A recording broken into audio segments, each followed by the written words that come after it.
Inilah tinggalan sebuah empayar yang digeruni hingga zaman Rasulullah sallallahu alaihi wasallam.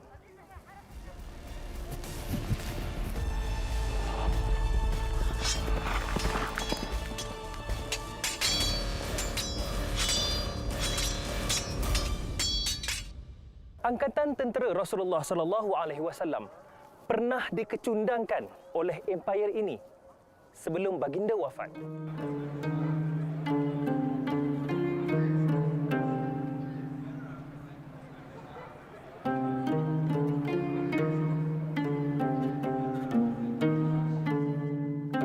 Bumi ini pernah menjadi sebahagian dari wilayah jajahan Rom Barat dan Rom Timur. Hari ini, ia mengabadikan tinggalan yang mempunyai hubung kait dengan dakwah Rasulullah sallallahu alaihi wasallam. Amman, ibu negara Jordan. Amman dikenali sebagai Philadelphia ketika era Rom.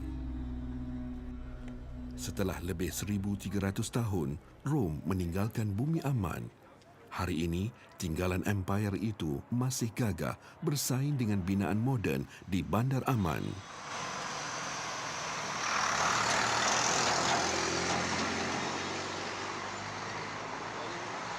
Roman Theatre, mercu tanda berusia ribuan tahun, memperagakan ketinggian teknologi seni bina Rom yang menjadi tarikan penduduk tempatan serta pelancong asing.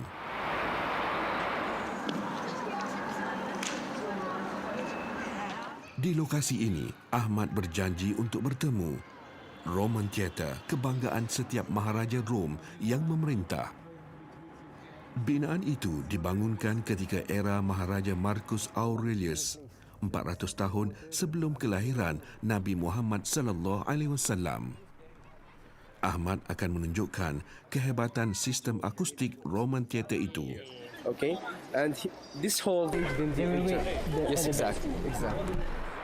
Now, people when they are staying here, okay, or talking to the people here in the center, now there's no need for the microphones or the sound system, okay, that we have it in our modern life. Just you can stand here, okay, make like this, clap your hands, okay, that can let's say everybody can hear this, and about the friction of the sound. Check.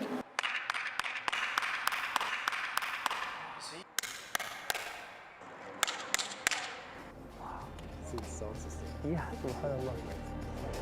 6,000 orang yang memenuhi Roman Theatre ketika itu boleh mendengar ucapan pemimpin mereka tanpa bantuan alat pembesar suara. Rom terkenal hebat dalam strategi peperangan dan teknologi binaan yang jauh ke hadapan. Bukit berbatu dipotong sebagai tempat duduk dan dibahagikan mengikut status mereka.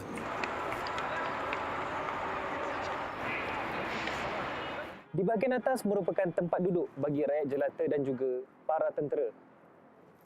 Di bahagian tengah pula adalah tempat duduk bagi mereka yang ada hubungan ataupun hubung kait dengan para pemerintah. Sementara bahagian yang paling rendah dan paling hampir dengan pentas ucapan adalah tempat khas. Dan tempat yang saya duduk ini adalah tempat para pemerintah ataupun pembesar Rom ketika itu. Seorang maharaja dari empayar yang digeruni itu pernah menerima warkah Rasulullah sallallahu alaihi wasallam. Malah terdapat surah mengenai Rom dalam Al-Quran. Alif Lam Mim. Alif Lam Mim. Ghulibatur Rum fi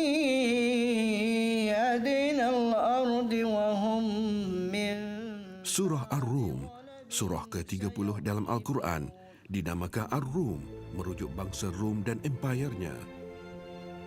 Ayat kedua hingga 4 mengisahkan kekalahan dan kemenangan Rom berdepan tentera Parsi. Sementara era dinasti Rom yang dimaksudkan pada surah itu ialah Empire Byzantine atau Rom Timur.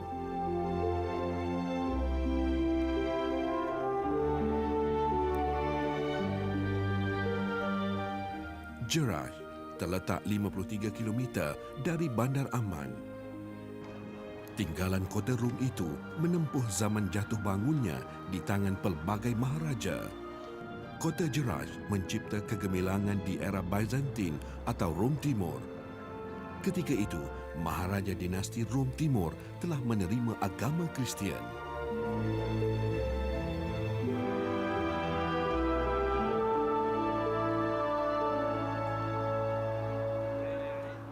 Sisa runtuhan kota Jeraj hari ini menggambarkan kemusnahan besar kota itu pada kurun ke-8 Masihi akibat gempa bumi yang melanda berulang kali.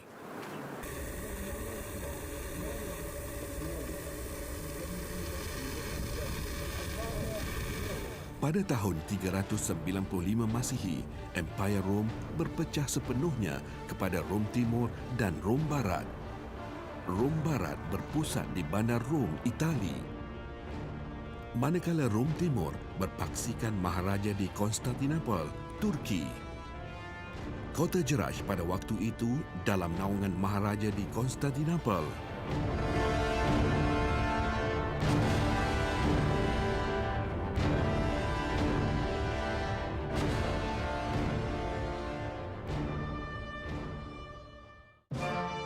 Rom Timur juga dikenali sebagai Byzantine. Dinasti Byzantine itulah yang dimaksudkan Al-Quran dalam surah Ar-Rum. Runtuhan sebuah kuil di puncak bukit dalam Bandar Aman, warisan Empire Rom sebelum memeluk agama Kristian. Kuil Hercules terbina ketika Maharaja Rom menjadikan dewa-dewa sebagai sembahan. Hercules antara dewa mereka.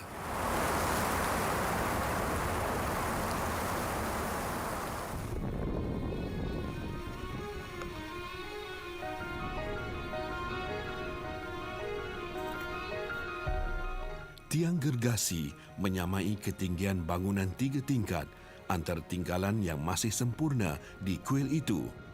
Hercules atau Herakles adalah wira legenda Greek purba yang didakwa sebagai anak Zeus, Tuhan Langit dan Petir. Kepercayaan itu diserap dalam masyarakat Rom untuk mendapat kekuatan dan keberanian seperti Hercules atau Herakles. Selepas perjanjian Hudaibiyah, Rasulullah SAW mengembangkan dakwah baginda keluar dari semenanjung tanah Arab. Baginda mengutus surat kepada ketua-ketua negara dan menyeru mereka untuk menerima akidah suci dan mentauhidkan Allah Subhanahu wa taala. Antara ketua negara yang menerima surat baginda ialah Hercules, Maharaja Rom Timur.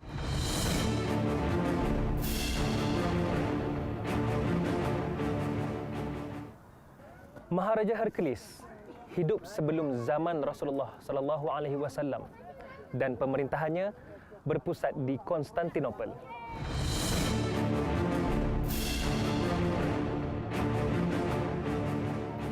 Ketika Rasulullah SAW mengutuskan surat kepada Hercules, maharaja itu tidak menolak utusan Rasulullah SAW. Maharaja Hercules dikabarkan sebagai seorang maharaja yang hebat dan namanya diberikan sempena dengan nama Tuhan masyarakat Rom, iaitu Hercules. Nama Hercules menyamai dewa purba Rom. Tetapi maharaja itu sebenarnya menganut agama Kristian. Malah sebelum Islam, Hercules sebahagian dari golongan ahli kitab. Dia mengetahui akan muncul seorang nabi yang terakhir. Era Maharaja Hercules tercetus perang Mu'tah. Dia menewaskan tentera Rasulullah sallallahu alaihi wasallam.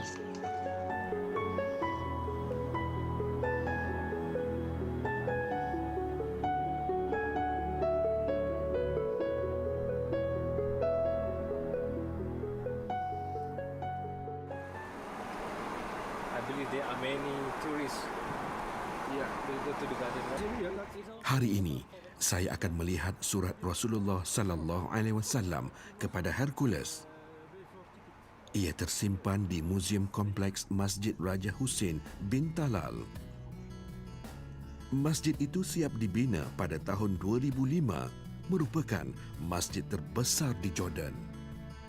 Ia, tumpuan keluarga diraja menunaikan solat. Oleh itu, kawalan keselamatannya amat ketat. Setelah tiba di lokasi, keizinan melihat surat Rasulullah sallallahu alaihi wasallam belum diberikan.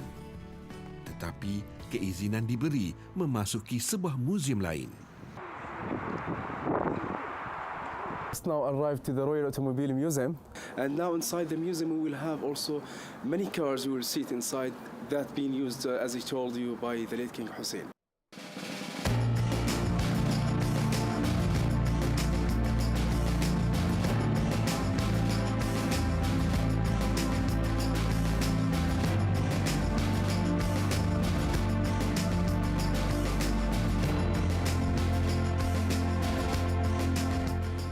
Muzium Kereta Diraja mengabadikan kenangan pada almarhum Raja Hussein bin Talal dan sejarah keluarga diraja Jordan seawal kurun ke-20. Kereta klasik serta moden dan motosikal yang pernah diguna oleh almarhum Raja Hussein terpamer di muzium itu. Antaranya, kereta yang dinaiki baginda sebaik tiba dari luar negara menjalani rawatan kanser. Beratnya.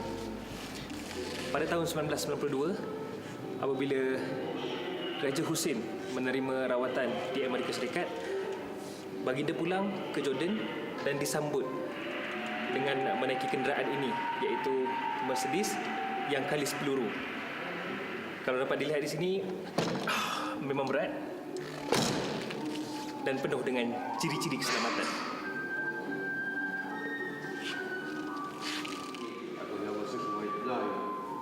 Kenderaan membawa jenazah baginda turut dipamer. Mercedes G-Class 1987 model. Okay, it was exactly in the 2nd February 1999 when this car carried the body of the late King Hussein. So we call it the Janaza car.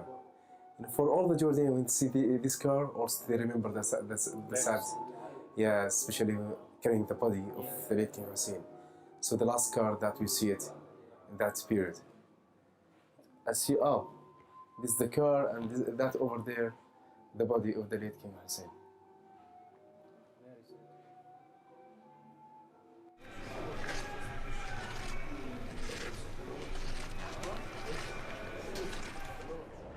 Keluar dari Muzium Kereta Diraja, saya masih belum mendapat keizinan melihat surat Rasulullah sallallahu alaihi wasallam.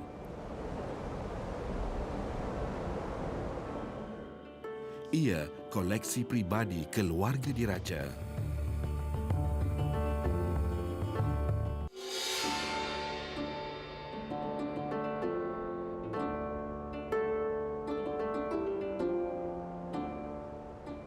Di atas bukit belakang saya ini ialah Masjid King Hussein ataupun Masjid Raja Hussein di Amman, Jordan. Apa yang menarik mengenai Masjid King Hussein ini ialah tersimpan surat yang dihantar oleh Rasulullah SAW kepada Maharaja Rom, iaitu Hercules.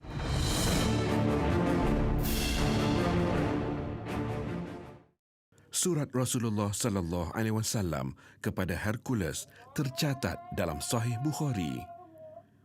Tiada pertikaian tentang peristiwa bersejarah itu.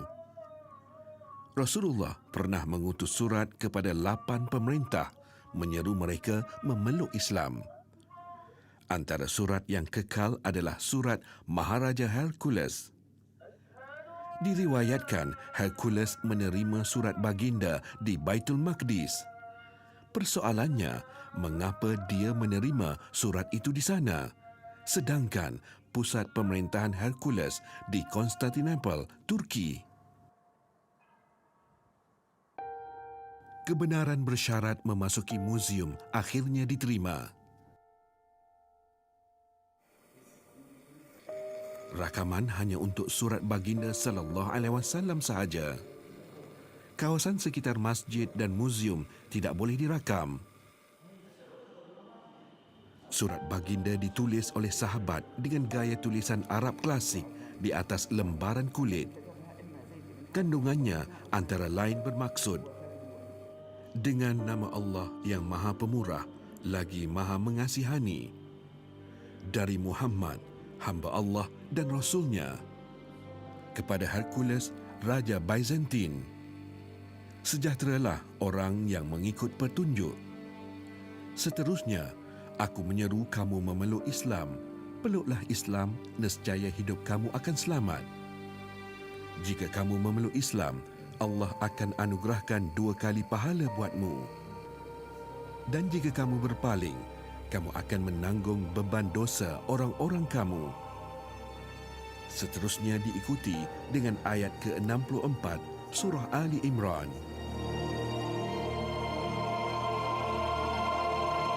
Kandungan surat dengan tulisan Arab hari ini terpamer pada dinding berhampiran. Hercules diberitakan menerima surat baginda sallallahu alaihi wasallam di Baitul Maqdis atau Jerusalem.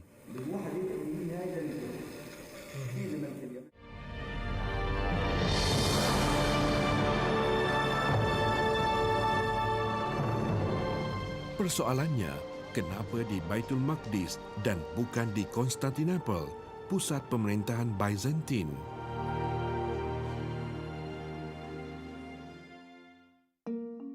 Gereja Holy Sepulchre dalam kota lama Baitul Maqdis mampu menjelaskan persoalan itu.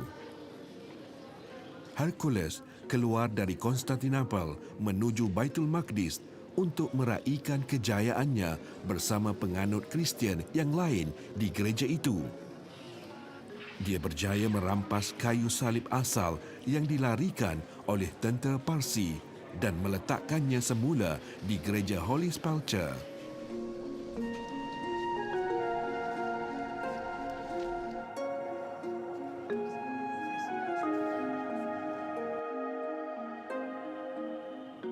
Oleh sebab itulah, surat baginda sallallahu alaihi wasallam diterima di Baitul Maqdis.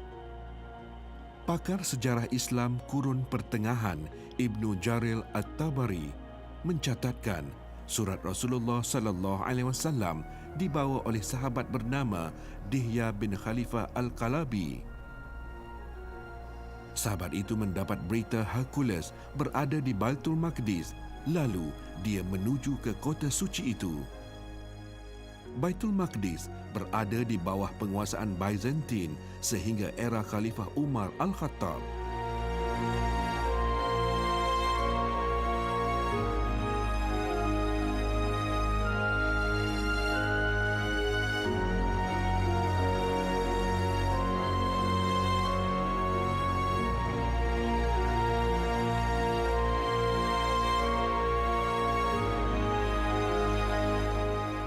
Tinggalan Empire Byzantine masih kekal dengan izin yang Maha Esa.